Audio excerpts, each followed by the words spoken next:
नमस्कार दोस्तों, मैं Nishant Prabhakar, assistant engineer UPPCL, आप सभी का अपने चैनल अप्लाइड स्टडी पर स्वागत करता हूं। अभी मैं ये सीरीज़ चला रहा हूं, जितने लोग अभी 2022 बैच में यूपीपीसीएल एई का एग्ज़ाम दिए उनका इंटरव्यू बहुत जल्द होने वाला है। नोटिफिकेशन आने वाली कि इंटरव्यू कब होगी।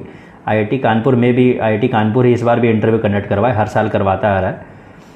तो आप लोग इंटरव्यू किस तरीके से देंगे मैं अपने हर वीडियो में बताता हूँ कि बहुत अच्छे सहज रूप से आपको इंटरव्यू देना है। आप जिस लैंग्वेज में कंफर्टेबल है, इंग्लिश या हिंदी, उसमें आपको इंटरव्यू देना है। बहुत तरीके से देना है, हम्बल होकर देना है। आप में बिल्कुल एटीट्यूड नहीं लगना चाहिए, आपको लड़ना नहीं है इंटरव्यूअर से, आर्ग्यूमेंट नहीं करनी है उनसे, ठीक है। जो आंसर आपको नहीं आ रहा हो आप बोल देंगे सीधा कि sorry sir, I don't remember it right now, ठीक है। आप झूठ मूठ गलत आंसर बोलकर उनको गुमराह नहीं करेंगे। आपको ये नहीं सोचना है, तेज नहीं बनना है कि आप गलत आंसर दे रहे हैं, आपको लग रहा हो कि इनको हम बेवकूफ़ बना देंगे। जितनी आपकी उम्र नहीं उतने साल से हो सकता है वो इंटरव्यू ले रहे हो, ठीक है। तो जो आंसर आता हो उसको आप जवाब दीजिए सही से, और जो नहीं आता हो आप बोल दीजिए sorry sir, I don't remember it right now. इंसान ही तो है, भूल सकता है इंसान, ठीक है। आपको ये नहीं दिखाना है कि आप नर्वस हो रहे हैं इंटरव्यू बोर्ड में, ठीक है। आपको बहुत चेहरे पे थोड़ी सी स्माइल रखनी है और सही पोस्चर में बैठना है, सीधे होकर अपने दोनों हाथ को अपने थाइस पे रखिए, ठीक है। और अच्छे से बैठिए सही पोस्चर से और सही तरीके से इंटरव्यू दीजिए, ठीक है। और कंटेंट के लिए आप मेरे चैनल पे जितने वीडियोस मैंने डाले हैं आप पढ़ सकते हैं। अभी मैं इंटरव्यू की जितनी सीरीज़ ला रहा हूँ अभी, आप पूरा इसको पढ़िए और इससे आप कंटेंट लीजिए। सैम्पल आंसर जो मैं डाल रहा हूँ इससे आप लीजिए, आप इसको इंटरव्यू में बोलिए। हो सकता है आपसे सेम टू सेम क्वेश्चन इसमें से कुछ उठाकर पूछ दें वहाँ पे, तो आप उसको प्रॉपर बोल के आइए, ठीक है। तो अभी मैंने एचआर का एक वीडियो रिलीज़ किया है, एचआर क्वेश्चंस के कुछ एक वीडियो रिलीज़ किया है एचआर के लिए। और अभी ट्रांसफार्मर का मैं सीरीज़ डाल रहा हूँ अभी, जितना टेक्निकल, क्योंकि टेक्निकल ज़्यादा पूछे जाते हैं ना। वो स्टार्टिंग होगी एचआर से, फिर वो कोई आप वर्ड बोलेंगे वो आपको खींच कर टेक्निकल में लेकर चला जाएगा, ठीक है। इंटरव्यू को तो आप जैसे चाहेंगे वैसे आप घुमा सकते हैं इंटरव्यू को, ठीक है। तो चलिए आप ट्रांसफार्मर के कंटिन्यूएशन में देखते हैं। एक वीडियो मैंने ऑलरेडी रिलीज़ किया है ट्रांसफार्मर के कुछ क्वेश्चंस, ये दूसरा वीडियो आप देखिए ट्रांसफार्मर के लिए। चलिए तो देखते हैं हम लोग।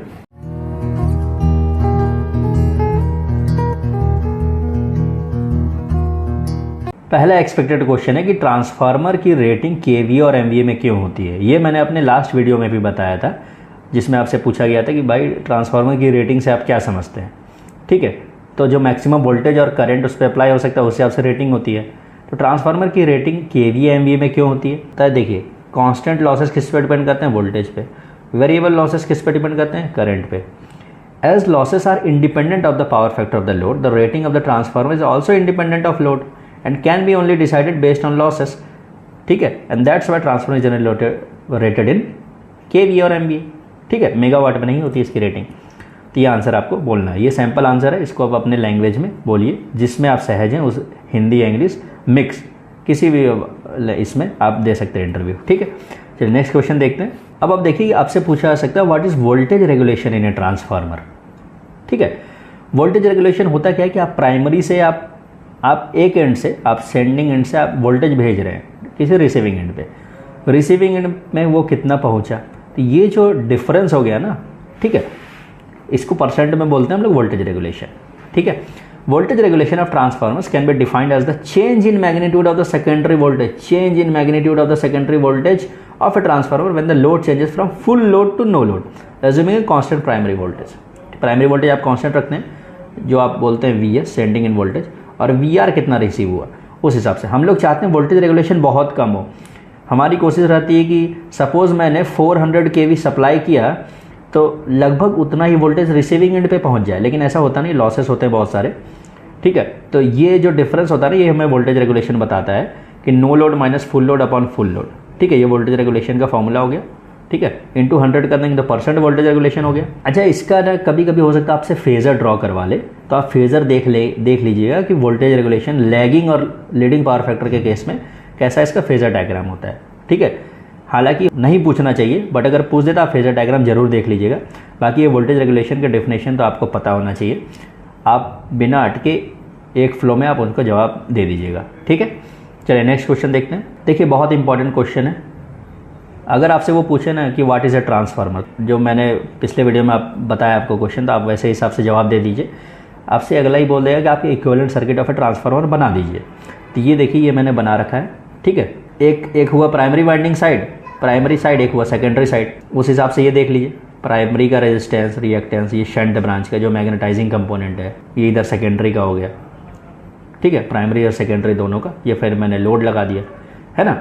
इन दोनों को आप कंबाइन करते हैं तो आप इक्विवेलेंट शंट उससे रिप्लेस करके बना लेते हैं। तो ये equivalent circuit of a transformer है जो आपको जरूर से बनाने आना चाहिए। अच्छा, नेक्स्ट क्वेश्चन हम लोग देखेंगे कि पैरेलल ऑपरेशन के बारे में। पैरेलल ऑपरेशन बहुत इंपॉर्टेंट क्वेश्चन है कि पैरेलल ऑपरेशन क्यों करते हैं, इसके कंडीशंस क्या क्या है, नेसेसरी कंडीशंस क्या क्या है, मस्ट कंडीशंस क्या क्या हैं, ठीक है, और उसके रीज़न क्या क्या हैं पैरेलल ऑपरेशन। तो ये बहुत अच्छे से आप लोग देख लीजिएगा। तो चलिए अगला क्वेश्चन यही है कि हम लोग पैरेलल ऑपरेशन ट्रांसफार्मर में करते क्यों हैं, दो या दो से ज़्यादा ट्रांसफार्मर का पैरेलल ऑपरेशन क्यों करवाते हैं।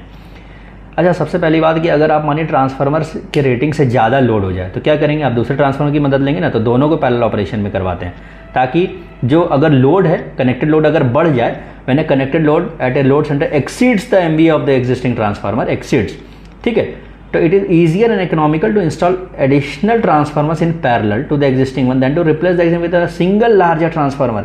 मतलब जो ट्रांसफार्मर आपके पास है, आप उससे बड़ा ट्रांसफार्मर ले, उससे आसान है कि आपके पास जो दूसरा ट्रांसफार्मर रखा हुआ है उससे आप पैरेलल ऑपरेशन कर दीजिए। इससे सिस्टम मोर रिलायबल भी हो जाता है, मोर एफिशिएंट भी हो जाता है कि किसी ट्रांसफार्मर की ओवरलोडिंग नहीं होगी। अगर लोड कम हुआ तब दूसरे ट्रांसफार्मर का पैरेलल ऑपरेशन से उसको हटा दीजिए, नॉर्मली सिस्टम ऑपरेट करता रहेगा। अगर आपके एमवीए रेटिंग से ज़्यादा किसी भी लोड सेंटर पे लोड हो गया, कनेक्टेड लोड हो गया, तो आप पैरेलल ऑपरेशन इसलिए करते हैं ताकि लोड शेयरिंग हो जाए ट्रांसफार्मर का, ठीक है। ये सिस्टम रिलायबल है, एफिशिएंट भी है ना, ठीक है, तो इसलिए करते हैं पैरेलल ऑपरेशन। चलिए नेक्स्ट क्वेश्चन देखते हैं। What are the conditions for parallel operation of transformers. याद कर लीजिए इसको, आप लोग को पता भी होगा कि देखिए सेम वोल्टेज रेशियो रखना है, सेम परसेंटेज इंपेडेंस रखना है, सेम पोलैरिटी रखना है, सेम फेज सीक्वेंस रखना है, और हर किसी का रीज़न याद कर लीजिए, समझ लीजिए, अच्छे से पढ़ लीजिए, हर किसी का रीज़न अच्छे से पढ़ लीजिए कि सेम वोल्टेज रेशियो क्यों रखना है, सेम परसेंटेज इंपेडेंस क्यों रखना है, सेम पोलैरिटी क्यों रखना है, सेम फेज सीक्वेंस क्यों चाहिए, ठीक है। ये सब कंडीशंस आप पढ़ लीजिए, रीज़न के साथ पढ़ लीजिए, क्योंकि कंडीशन आपसे पूछेगा, आप तो 10 सेकंड में ये चारों आंसर बता देंगे। आपसे पूछ देना कि इसमें से बताइए क्यों करना चाहिए, ठीक है। तो अच्छे से प्रिपेयर कर लीजिए। चलिए नेक्स्ट क्वेश्चन देखते हैं। तो देखिए नेक्स्ट क्वेश्चन मैंने यही प्रिपेयर किया है कि why we need to have same voltage ratio for parallel operation of transformers. अब बताइए सेम वोल्टेज रेशियो क्यों होना चाहिए। तो एक बात समझिए कि अगर सेम वोल्टेज रेशियो नहीं होगा तो सेकेंडरी साइड हो सकता है डिफरेंट वोल्टेज इंड्यूस हो जाए। आप प्राइमरी में कोई भी वोल्टेज अप्लाई कर रहे हैं, सेकेंडरी में डिफरेंट वोल्टेज इंड्यूस हो जाएगा, और उसकी वजह से सेकेंडरी में जैसा डिफरेंस हुआ सर्कुलेटिंग करंट आ जाएगा, है ना, सर्कुलेटिंग करंट्स आ जाएंगे सेकेंडरी में। Due to low impedance of the winding the magnitude of circulating current will be quite high, it will result in improper loading between the transformers, one may get overloaded. Suppose कोई voltage apply कर रहे हैं, अब turns ratio के हिसाब से secondary में voltage induce हो गया, ठीक है। अब अलग अलग टर्न्स रेशियो, सब अलग अलग वोल्टेज रेशियो, तो अलग अलग वोल्टेज सेकेंडरी में आ गया, है ना।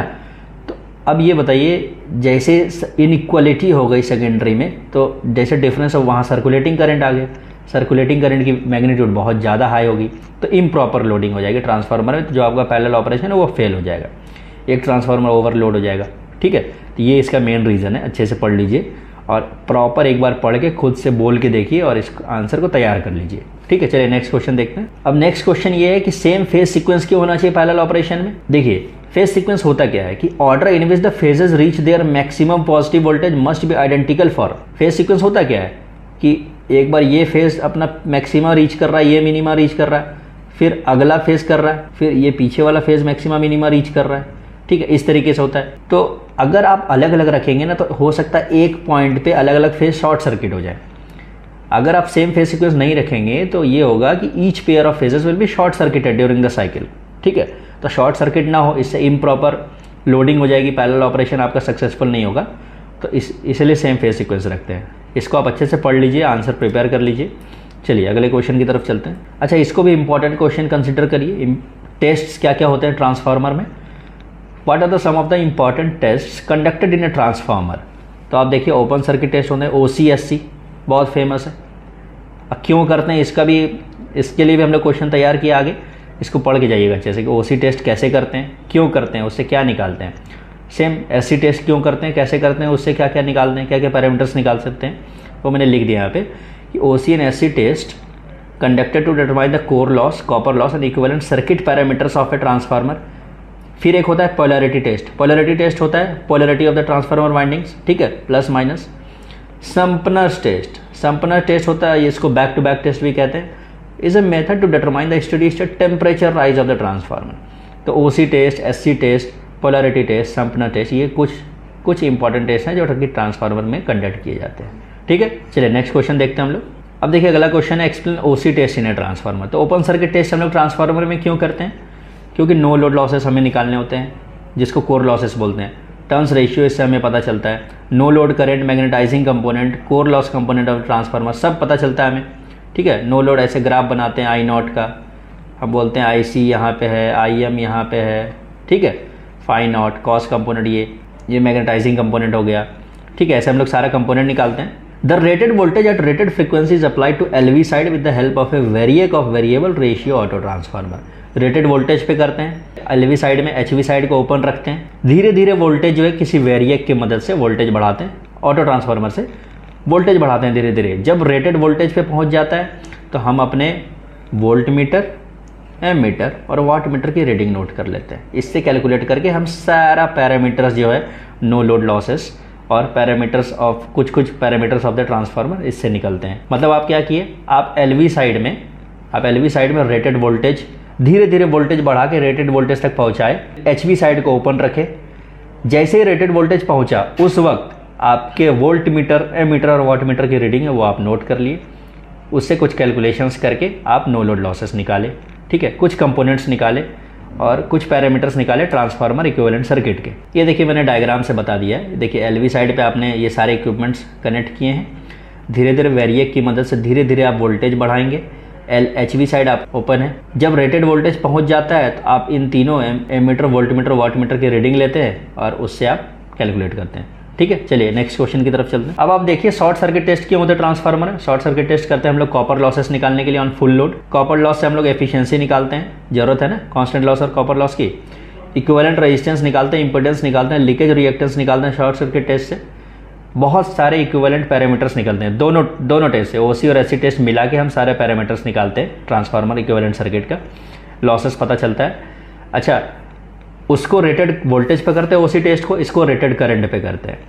उसको एलवी साइड पे करते हैं, इसको एचवी साइड पे करते हैं। उसमें एचवी ओपन रहता है, इसमें एलवी शॉर्ट रहता है। ठीक है, ये सब चीज़ें आपको याद होनी चाहिए, इससे ज़्यादा आपसे पूछा भी नहीं जाएगा। ठीक है, क्योंकि आपको वहाँ न्यूमेरिकल तो सॉल्व करवाने बैठा नहीं इंटरव्यूअर, आपसे जनरली जानकारी लेना चाहता है कि आप क्या क्या जानते हैं इस टेस्ट के बारे में। थ्योरेटिकली आप एक्सप्लेन कर दीजिए ये सारी चीज़ें। देखिए जैसे आप ओसी टेस्ट में आप क्या कर रहे थे, वोल्टेज धीरे धीरे बढ़ा के रेटेड वोल्टेज के पास पहुंचा। जैसे रेटेड वोल्टेज पहुंचा, voltmeter, ammeter, wattmeter की रीडिंग नोट कर लिए, उससे कैलकुलेशन करके आप डिफरेंट पैरामीटर्स कैलकुलेट कर लिए। ऐसे इसमें धीरे धीरे करंट बढ़ाते हैं। ठीक है, धीरे वोल्टेज तो बहुत कम रहता है, 5-10% रेटेड वोल्टेज का। ठीक है, धीरे धीरे इसमें करंट बढ़ाते हैं और जैसे वो रेटेड करंट के पास पहुंच जाता है तो हम लोग फिर तीनों की रीडिंग ले लेते हैं, एमीटर, वोल्ट मीटर और वाट मीटर की। उससे ठीक है, after reaching the rated current on HV side we record all the 3 instrument readings. उससे फिर कैलकुलेट करते हैं और कॉपर लॉसेस निकाल लेते हैं। ठीक है, और डिफरेंट इक्विवेलेंट जो सर्किट है ट्रांसफार्मर का उसके पैरामीटर्स निकाल लेते हैं। ये देखिए मैंने दिखाया कि एचवी साइड पे हो रहा है, एलवी साइड को शॉर्ट सर्किट कर दे रहे हैं। वोल्टेज तो देखो 5-10% होता है एससी टेस्ट में अप्लाई करते हैं। करंट बढ़ाते हैं, धीरे धीरे करंट बढ़ाते हैं और जैसे रेटेड करंट पहुंचता है तीनों की रीडिंग ले लेते हैं, वाट मीटर, वोल्ट मीटर की। ठीक है, तो आशा करता हूँ आपको ये हमारा जो वीडियो सीरीज़ है ये आप लोगों को पसंद आ रहा हो और इसको अच्छे से पढ़िए। इंटरव्यू देने से पहले एक बार ये सारे सीरीज़ को देख लीजिए एक बार, इससे कुछ सैम्पल आंसर से आप अपने आंसर रेडी करिए, इसके कंटेंट को आप इंक्लूड करिएगा अपने इंटरव्यू आंसर्स में। फिर आप लोग कमेंट करके बताइएगा आपका इंटरव्यू कैसा गया। आशा करता हूँ आप लोग जल्दी से सेलेक्ट होकर डिपार्टमेंट में आइए, यहाँ डिपार्टमेंट संभालिए एज एन असिस्टेंट इंजीनियर। ठीक है, और अभी मैं सारे सब्जेक्ट्स के आपको सीरीज़ मिल जाएंगे मेरे चैनल पे आने वाले टाइम में, गेट, इंजीनियरिंग सर्विसेज और स्टेट एग्जाम्स के। तो आप हमारे चैनल पर बने रहिए, हमारे चैनल को लाइक, शेयर, सब्सक्राइब करिए। तो मिलते हैं फिर अगले वीडियो में, तब तक के लिए जय हिंद।